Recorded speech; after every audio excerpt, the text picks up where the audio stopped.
আসসালামু আলাইকুম রহমতুল্লাহ বরকাতুহ। আলহামদুলিল্লাহ ওয়াকাফা ওয়াসালামুন আলা ইবাদিহিল্লাযিনা ইসতাফা আম্মা বাদ। ফাআউযু বিল্লাহি মিনাশ শাইতানির রাজিম। বিসমিল্লাহির রহমানির রহিম। ওয়ামাকারু ওয়ামাকারাল্লাহ আল্লাহু খায়রুল মাকিরিন। সুপ্রিয় দর্শক শ্রোতা, দেশ এবং প্রবাস থেকে কাছে এবং দূরে যে যেখান থেকে আমাদের ভিডিওটি দেখছেন, সকলকে জানাই ওয়াচটিউন 24 চ্যানেলের পক্ষ থেকে আন্তরিক শুভেচ্ছা এবং অভিনন্দন। প্রিয় দর্শক শ্রোতা, এখনও যারা আমাদের চ্যানেলটি সাবস্ক্রাইব করেননি, অবশ্যই সাবস্ক্রাইব করে পাশে থাকা বেল আইকনটি অল করে দিবেন। সকলকে ধন্যবাদ। প্রিয় দর্শক শ্রোতা, আজকে খুব গুরুত্বপূর্ণ একটি আলোচনা আপনাদের সামনে করব। ছোট্ট ভিডিও তৈরি করে আমি, আজকেও ছোটই হবে, আপনারা বিরক্ত অধৈর্য না হয়ে ভিডিওটি পরিপূর্ণ দেখবেন। অনেক তথ্য পাবেন ইনশাআল্লাহ আশা করে। তো আসুন প্রিয় দর্শক শ্রোতা, আপনারা জানেন বাংলাদেশের ঢাকার একজন এমপি হাজী সেলিম বলা যাবে না, পাজি সেলিম, শয়তান সেলিম, বেঈমান সেলিম, সন্ত্রাস সেলিম, এমপি সেলিম, এই সেলিমের পুত্র এরফান সেলিম। কি ঘটনাটি ঘটিয়েছে জানেন আপনারা? এরা হচ্ছে ক্ষমতার আশ্রয়ে থেকে, ক্ষমতার ছায়াতলে থেকে এরা সন্ত্রাসের টপ লেভেলে কাজ করে যায়। এরা দেশকে মগের মূল্য পেয়ে গেছে।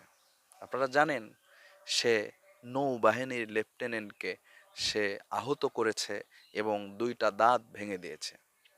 প্রিয় দর্শক শ্রোতা, এই ঘটনায় নৌবাহিনী উত্তাল এবং পুলিশ বাহিনী এবং সেনাবাহিনী সহ সকল বাহিনী আজকে ক্ষিপ্ত। তারা বলছে দাঁতের বদলে দাঁত চাই।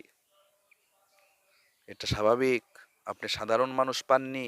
এরফান সেলিম সন্ত্রাসের বাচ্চা, আপনারা হাজার হাজার শত শত সাধারণ মানুষের সংসার ভেঙে দিয়েছেন, জীবন ভেঙে দিয়েছেন, আপনাদের বিচার হয়নি। কিন্তু আজকে আজকে আজকে নৌবাহিনীর লেফটেন্যান্টের দুইটা দাঁত ভেঙেছেন, জবাব দিতে পারবেন না, বাঁচতে পারবেন না।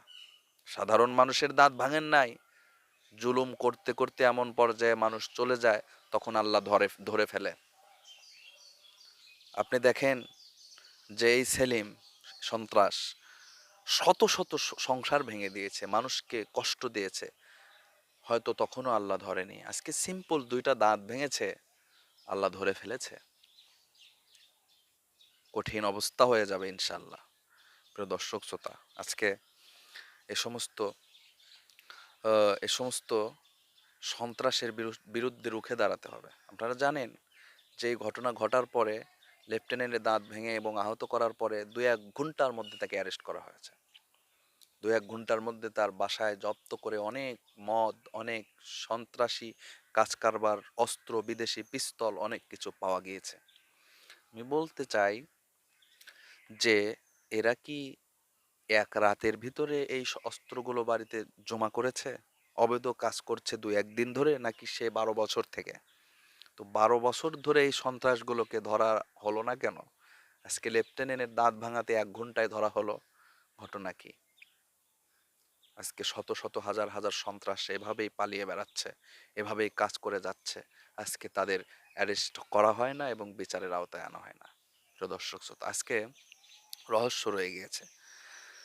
সেটি হলো, আজকে 1 ঘন্টার মধ্যে এর বিচারের আওতায় নিয়ে আসা হলো এই এরফান সেলিম সন্ত্রাসকে। কিন্তু আজকে রায়হান হত্যা হয়েছে, অনেক হত্যা হয়েছে, যেগুলোর বিচার এখনো দেখতে পাচ্ছি না আমরা। সাধারণ মানুষ বিচার পায় না সহজে। প্রিয় দর্শক শ্রোতা, আজকে লেফটেন্যান্ট আহত হওয়াতে, দাঁত ভাঙাতে বিচার হচ্ছে। কেন হচ্ছে জানেন? গোপন একটা রহস্য রয়ে গেছে। কারণ আমাদের সরকার প্রধান থেকে শুরু করে নেতা নেত্রী যারা আছে, তারা জানে যে 16 কোটি মানুষের ভোট ছাড়া আমরা নির্বাচিত হয়েছি। মানুষের মূল্য তাদের কাছে নেই। এই মানুষগুলো, সাধারণ মানুষগুলো যখন বিপদে পড়ে, এদের বিচার আহ, হওয়া তাদের অতটা চিন্তার মধ্যে নয়। যখন দেখেছে নৌবাহিনীর লেফটেন্যান্টের শরীরে আঘাত, তখন শরীরের লোম শিউরে উঠেছে। যদি এর বিচার তড়িৎ গতিতে আমরা না করি, তাহলে যদি আমাদের উপরে নৌবাহিনী, সেনাবাহিনী, প্রশাসন বাহিনীগুলো আমাদের বিরুদ্ধে রুখে দাঁড়ায়, 24 ঘন্টা না যেতেই অবৈধ গদি হয়তো থাকবে না।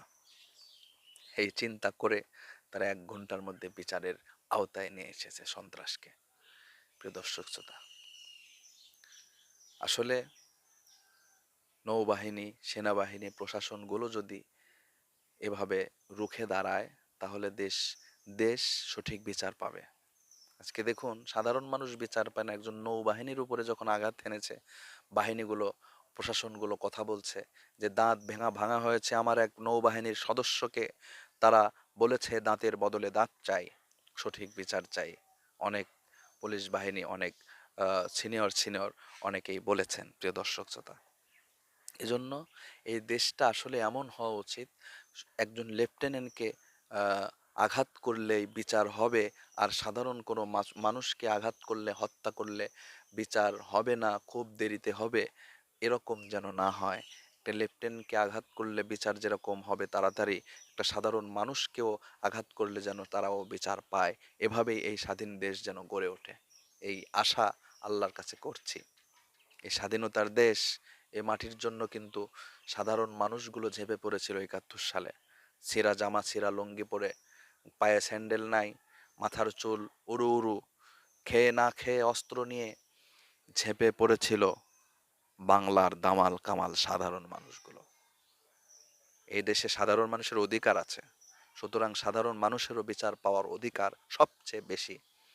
আমরা চাই সাধারণ মানুষ সেভাবে বিচার পাবে, আজকে লেফটেন্যান্ট ওয়াসিম যেভাবে বিচার পেয়েছে। প্রিয় দর্শক শ্রোতা, সকলে ভালো থাকবেন। আবারও দেখা হবে নতুন কোনো টপিকে, নতুন আপডেট কোনো ভিডিও নিয়ে। এ পর্যন্ত আমাদের সঙ্গে থাকবেন। সকলের সুস্বাস্থ্য কামনা করছি। আসসালামু আলাইকুম।